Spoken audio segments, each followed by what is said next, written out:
баршаларыңызға, қалдарыңыз қалай? Мен ұйықтап енді бара жатырмын эфирге. Шынына келгенде неге десеңіздер, енді шаршап қалғанмын. Сонымен кеше де кеш жаттым, ұйықтамай, уже әбден үйреніп алғанмын ғой ұйықтамай.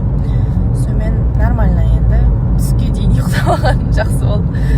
Енді біреулер айтып жатыр, вообще әділ болмады. Біреулер айтады, бұндай әділсіздік болса немеге вообще қатыспай қоймадым ба деп.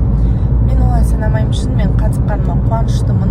Себебі қалай айтса болады, бәйгеге кірместен ұтылған дұрыс деп санамаймын. Және де кез келген дүниеге бір жүрекпен жасасан, ол жүрекке жетеді. Және сіздердің жүректеріңізге жетіп жатқанына мен өте қуаныштымын. Тем более бір жеңіл желпі дүние емес. Кәдімгідей мен өзімнің алашқа деген махаббатымды көрсеттім. Шынайы бұл кісілер де өмірде, көздерінің тірісінде кейде қазақтың өзімен шалынып, кейде емес, енді көп әділетсіздіктерге душар болған жандарға менің кәдімгідей тағзымым болды, кәдімгідей құрметімнің белгісі болды. Жеңіл желпі тақырып, жай ғана билей сап, жай ғана бір нәрсе істесем болатын еді. Бірақ мен әрдайым айтамын ғой, қандай дүние болса да бір ой қалдыратын, кішкене болсын жастардың санасына. Мысалға кешегі мен бишілердің өзі, а кто эти люди дейді, а кто эти люди дейді. Соны мен айттым, бұлар алаштар, осы қазақ үшін қызмет еткен жандар деп түсіндіріп жатырмын ғой. И көріністен кейін уже олар түсініп айтып жатыр да, қалай күшті деген сияқты. Мен үшін осыдан асқан жеңіс, осыдан асқан байлық жоқ. Себебі біз өзіміздің дінімізді, тілімізді, ділімізді кәдімгідей насихаттау керекпіз деп ойлаймын. Және де өзіміздің егемен елімізде осы біздің қазақ зиялылары, осы біздің туымыз желбіресін деп күрескен жандар. Сондықтан маған 0 деген ұпай қойса да, мен сол туды желбірету үшін дүниеге келгенмін.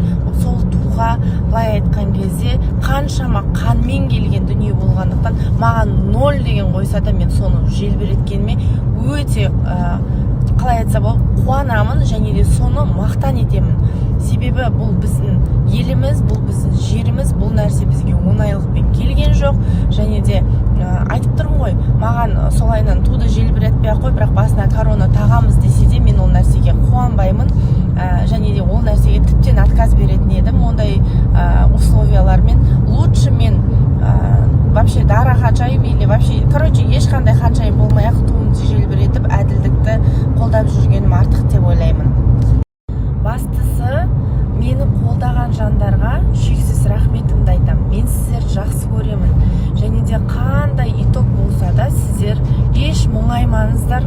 Себебі бүкіл нәрсе енді қалай айтса болады, болу керек нәрсе болады, болмау керек нәрсе болмайды. Мен көңілім мүлдем түскен жоқ. Мен кез келген результатқа дайын болып бастадым. Кез келген результатқа дайынмын әлі де. Және де барлық нәрсеге шексіз шүкір. Сіздер андай қалай айтса болады, жүректеріңізге алмаңыздар.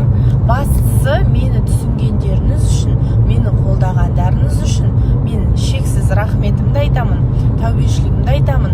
Осы күресте былай айтқан кезде тіпті мені жылдап хейт еткен адамдардың өздері алаш орданы көрсеткеніне рахмет деген маған үлкен жеңіс. Және де жеңген жанды шын жүректен құттықтаймын.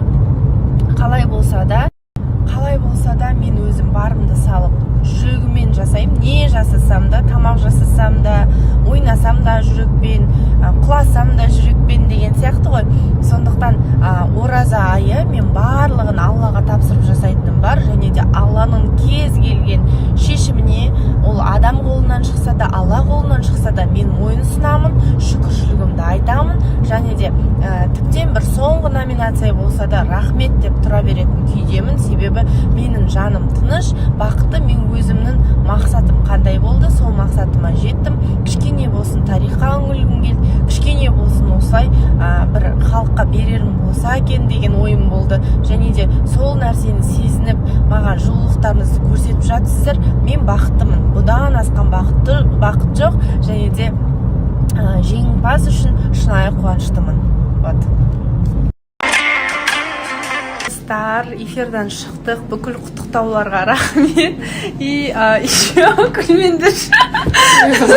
Сосын мен самғашкаларым өте күшті сыйлық жіберді. Маған қараңыздар, алтынды болдым. Мои самғашки самые лучшие. Мен сіздерді жақсы көрем, жандарым. В общем, эфирда хатта болды, басқа да болды. Оны ертең эфирда оқитын боламыз. Сондықтан әзірге өстіп қуанышыммен алтынымды көрсетіп бөлісіп қояйын.